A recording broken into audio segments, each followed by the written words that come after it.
me, I have like a policy as to production. I feel like nobody can actually teach you how to produce. I think our music production is an expression of what's in your mind, and we all have like different expressions to music. Like for instance, if they give us an assignment now and say that, oh, everybody here make Afro beats that is soulful, I'm sure that we're all going to have like different expressions as to how to go about that, you know. And I also think that what makes a good producer over time is consistency. Like, you know, there's this law of 10,000 hours, like how much work you put in, how many beats you're making daily. Because I remember when I started out, I used to make like 10 beats per day just so that I can learn more about the production. Okay, now you're a good producer. How do you get people to listen to your beats? How do you get people to pay attention to you? How do you get into these rooms? How do you like navigate the industry? And I have a formula, a theory in my head. I feel like as human beings, as creatives, we all have like our weaknesses and our strengths, right? For me, I feel like one of my weaknesses that now turned out to be my strength was that I was a woman. It was a weakness in the starting because people will not take me seriously. Like if a guy should walk up to an artist and say I'm a producer, they'll believe you. For me, it looks like a joke. So if I tell you I'm a producer, I'm like, alright. Do you get? But over the time, I figured out a way to use it to my advantage in how I navigated the industry and how, because I figured that people would always want to listen to me if I tell them. After they laugh, they will now want to, so that they will now laugh more. They will say, let's even hear what you have. But by that time, I already have your attention and you listen to what I have. So I feel like even though when people will learn all these things, all the technical aspects and your beats are bad already, it's very important because your beats, you are at the mercy of artists at the end of the day to some extent, except you decide to put out your own music, which is also another area that I feel like you guys can also delve into. You know, owning your content and maybe finding artists in your areas that you can grow with and you can, you know, create music so that people can actually hear your sound. But you need to figure out how to make people listen to the music, because your music is as good as who hears it. So you need to figure out how to navigate the industry. I'll tell you some of the things that I did that worked for me. Like being in places like this, I went for SARS Academy in 2018, and that's one of the things that actually opened a lot of doors for me, because being with SARS, we get to meet a lot more people.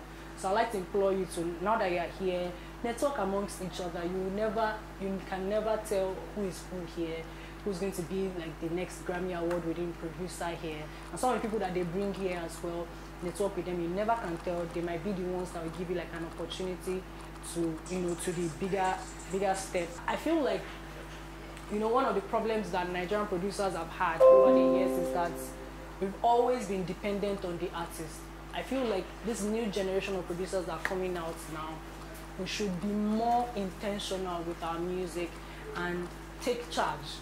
Do you understand? People like SARS have started it. People like Rexy, they drop projects of their own and feature artists, and before you know it, they are controlling the narrative, is their own ownership, as opposed to waiting for an artist to jump on your beat. SARS told me that he would rather make a mad song than make a mad beat. And I've been running with that because in my experience, I've also realized that you may play this kind of beat like this, you'll be like, ah, mad, oh yeah, open your mouth and sing now. Wahaler. Hello guys, my name is Dunnie. I'm a singer-songwriter, music producer, and multi-instrumentalist. And I'm here at Rex's masterclass production camp. And it's been amazing.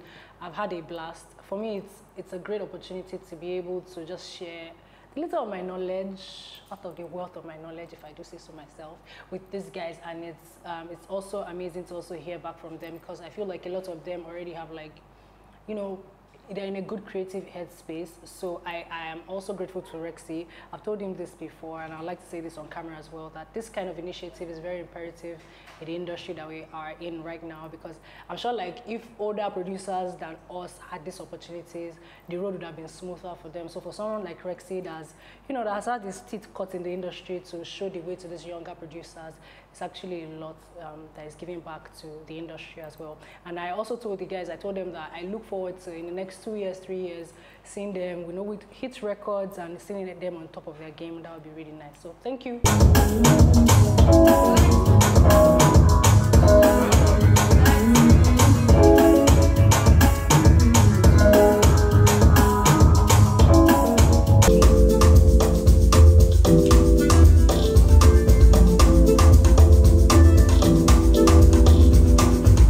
guys, my name is Daniel Joseph, aka J-Rex. I'm a student of the Hitxlab music production camp hosted by Rexy.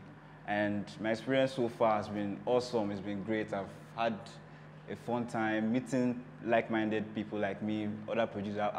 Basically I've learned a lot, and I want to give a big shout out to Rexy. Rexy has done a lot here. It's not easy to do this, and yeah, okay, that's it.